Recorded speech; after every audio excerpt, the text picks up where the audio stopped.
Hello everybody and welcome to my channel Contour and Cancer, and this week I promised you a look at some of the things I've spent my money on, which is what I've done, and I've also then followed that by just a little talk about what's gone on this week with the colonoscopy.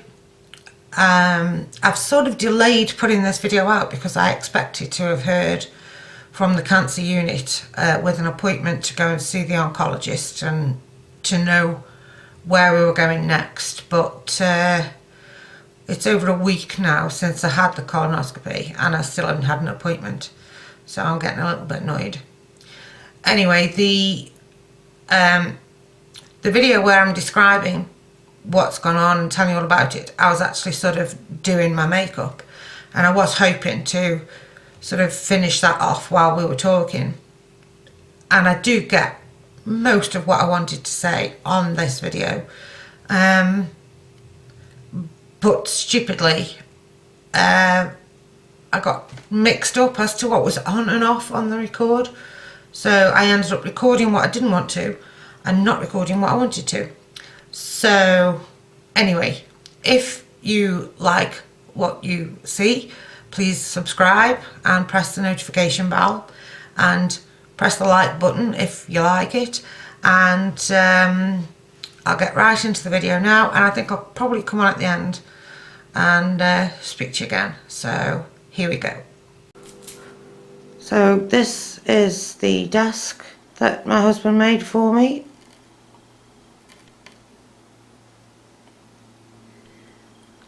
Out of some spare wood in his garage. He made sure that these boxes fit in here, so we've got them set out. I'm trying to get them organised, and on the top here, this is a daylight lamp with 7 different settings. And we've got just some of the makeup that I bought set out here, the new brushes, another daylight lamp, and an extra mirror there that on the other side is ×10 magnification. So as you can see, these are my brushes. 1 or 2 of them I have used. They're very, very soft. They were cheap. They were from Wish, but I have looked at a couple of reviews and they weren't too bad.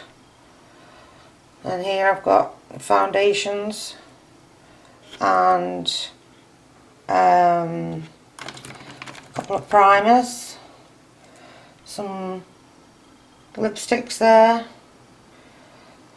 Now we've got serum and wrinkle cream, which I mean, you know, I really do need. And then over here we've got cleanser, toner, some cotton buds, a soft powder brush. Here we've got another mirror which is double-sided, but this one is magnification ×3, not ×10. Much nicer. And here's a couple of different beauty blenders. Haven't tried them yet. See how we go on with them. This section here has got my eyelash curlers, some nail files, tweezers. I've already cleaned my face. This is my favourite moisturiser. It's from Holland & Barrett and it's totally organic. It's by Dr. Organic and it's pomegranate based. This stuff smells delicious. So now I suppose we go on to primers. Here is Métier Base Magique, which is from Wish. It's got a very slight cherry smell, so pomegranates and cherries. I went into our local Boots recently and was colour matched in there, and they gave me this sample. I can't remember which one it was for, but I have got a paper somewhere, I just can't find it. This week I went for the colonoscopy, which is not pleasant. It's basically where they put a camera up your rear end and check out the whole of your colon. They do say that you will be sedated, but, and here's a note for anybody going through it, of course I'm on painkillers. I'm on some quite strong painkillers for the cancer that's in my bones, and they didn't take that into consideration at all. So they gave me some sedative through an IV, and because I thought I really don't want to be awake for this, you know, it's just mortifying. Let me sleep. I'm fine. I'll have a sedative. I'll go to sleep. They can get on with this. I don't want to watch. So they gave me this sedative, and I'm lying there, and it had absolutely no effect whatsoever. Nothing at all. And I'm thinking, is this right? I mean, don't get me wrong, the colonoscopy did not hurt. It was slightly uncomfortable, and you sort of know exactly where the camera end is with regards to the area of your stomach and your colon, because you can sort of feel it, but it's not painful at all.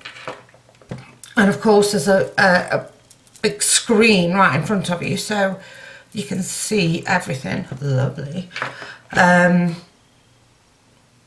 But I was absolutely wide awake, and I didn't even feel sort of a bit drowsy or a bit woozy, nothing. It just did not seem to touch me.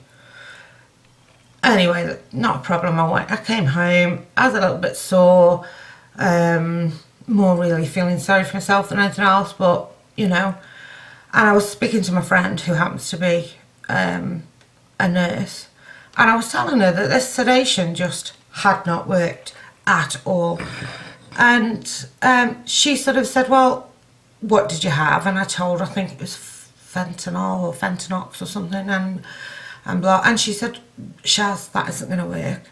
You're on more than that in a morning of the same stuff.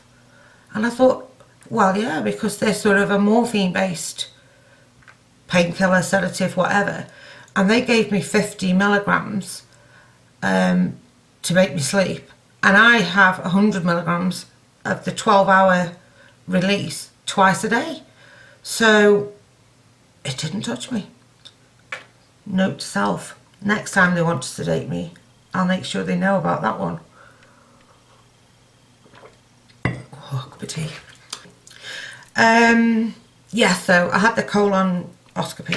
I just can't say the word without a break in the middle somehow. And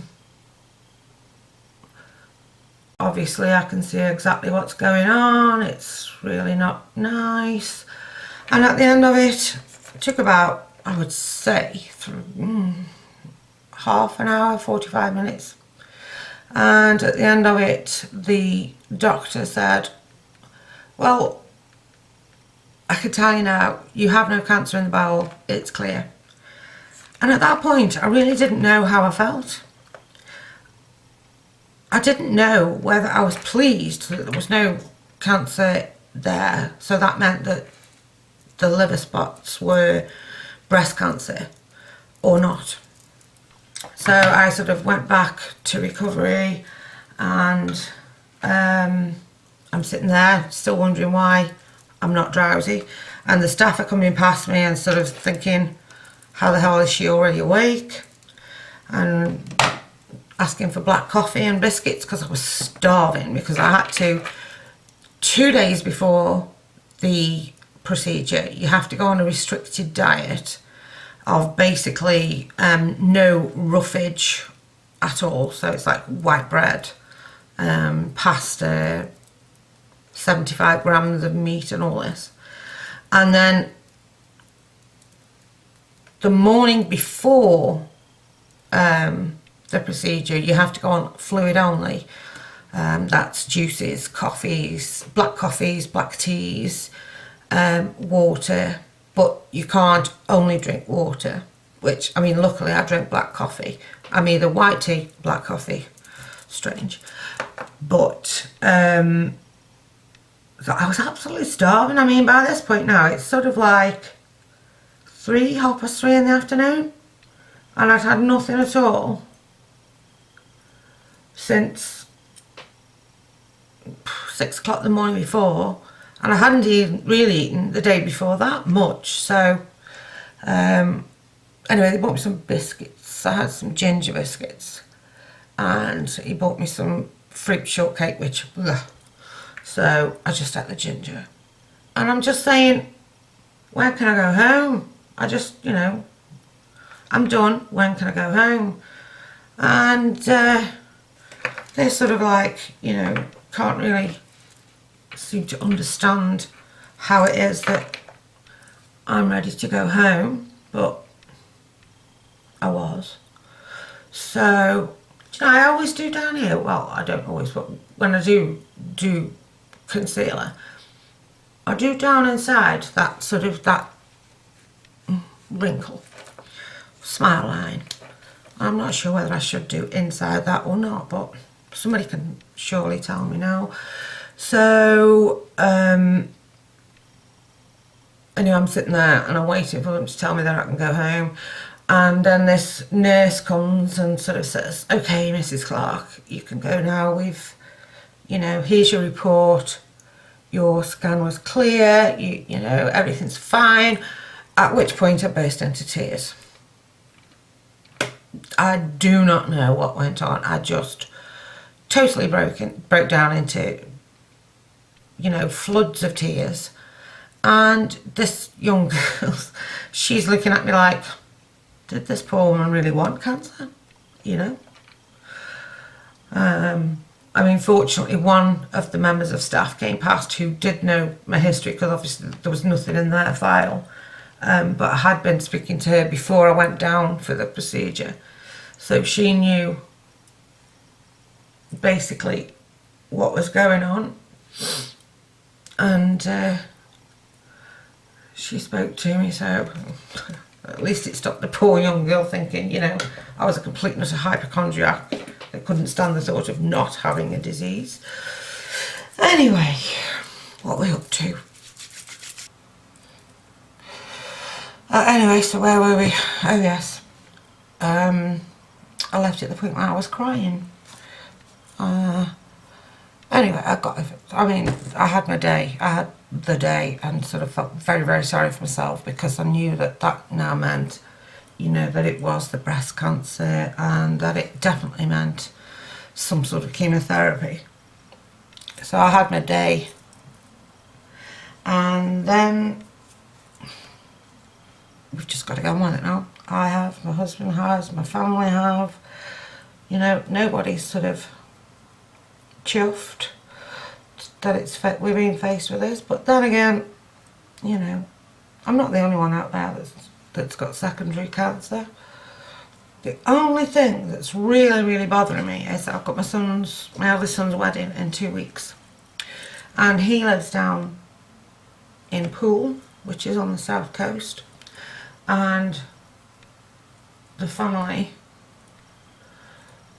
live in Stoke-on-Trent, which is right in the middle of the country. So somehow we have to get 15 of us down to Poole, which is not normally a problem. There are 3 of us that drive, 3 cars, 5 seats, job done.